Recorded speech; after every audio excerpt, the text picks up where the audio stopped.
ሰላም ጤና ይስጥልን ክብራን ተመልካቾቻችን እንደምን አላችሁ የኢትዮጵያን የብልጽግና ራዕይ ወደፊት ያሳካሉ ተብለው ከተቀመጡ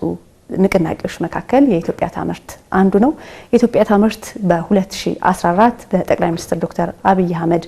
አማካኝነት የተጀመረ ነው በዚህ ጉዞ ውስጥ ታዲያ በርካታ ስራዎች ተሰርተዋል አሁን ደግሞ በተለይ ዓለም አቀፍ ኤክስፖ እየተዘጋጀ ነው የሚገኘው ከሚያዚያ 25 ጀምሮ ይህ የዓለም አቀፍ ኤክስፖ ይዘጋጃል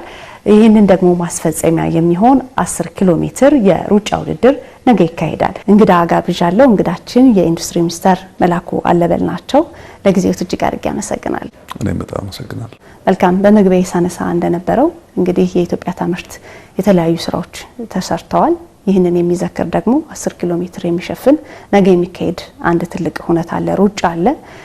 በርካታ አትሌቶችና ክለቦች ይሳተፉበታል እሱ መነሻችን እናደርግና ሌሎች ሐሳቦችና ሩጫው በዋናነት ታሳቢ ያደረገው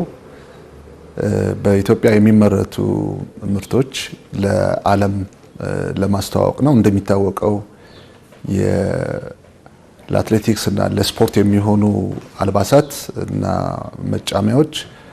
በዓለም ገበያ ላይ ቀላል የማይባል የገበያ ድርሻ አላቸው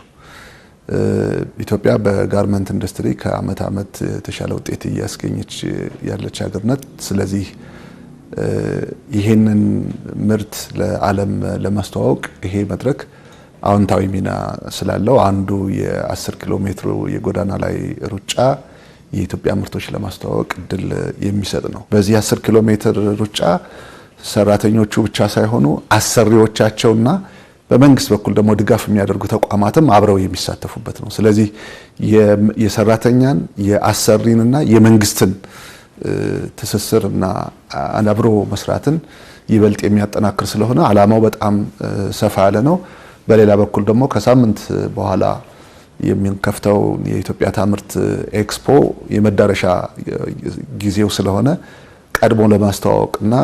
በበቂ መጠን የሚጎበኝ ከፍ ያለ ዓለም አቀፍ ደረጃውን የጠበቀ ኤክስፖ ለማዘጋጀት የምናደርገውን ጥረት የሚያግዝ የንቅናቄው አካል ተደርጎ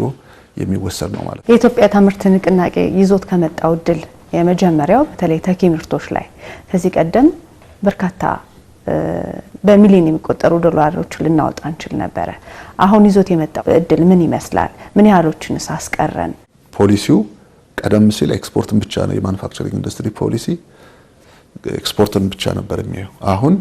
ኤክስፖርትንም ገቢ ምርት መተካትንም እኩል ትኩረት የሚሰጥ እንዲሆን ነው ያደረግነው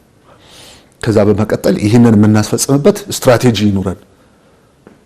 ምክንያቱም መተካት አለብን ስንል እነማን ነው ለመተካት የምንችለው የትኞቹ ምርቶች ፋብሪካው አለን ወይ ጥሬቃው አለን ወይ ያንን ፕሮሰስ የምናደርግበት ቴክኖሎጂ ዕውቀቱ አለን ወይ አጠቃላይ ተደምሮ የሚለውን ለይተን ካጭር ጊዜ አኳያ የትኞችን እንችላለን ከመካከለኛ ጊዜ አኳያ የትኞችን እንችላለን ከረጅም ጊዜ አኳያ የትኞችን እንችላለን በሚል 96 ምርቶችን ጥልቀት ባለው ጥናት ነው የለየናቸው እሱን ከለየን በኋላ ወደ ኢምፕሊሜንቴሽን ገባን በተግባር ያገኘነው እነኚህን ምርቶች በሀገር ውስጥ በማምረታችን ምክንያት ምርቱን ለማምረት የሚያስፈልገውን ጥሬ ዕቃ በሀገር ውስጥ ለመጠቀም እድል አግኝተናል ያንን ምርት እዚህ በማምረታችን ምክንያት የስራ እድል መፍጠር ችለናል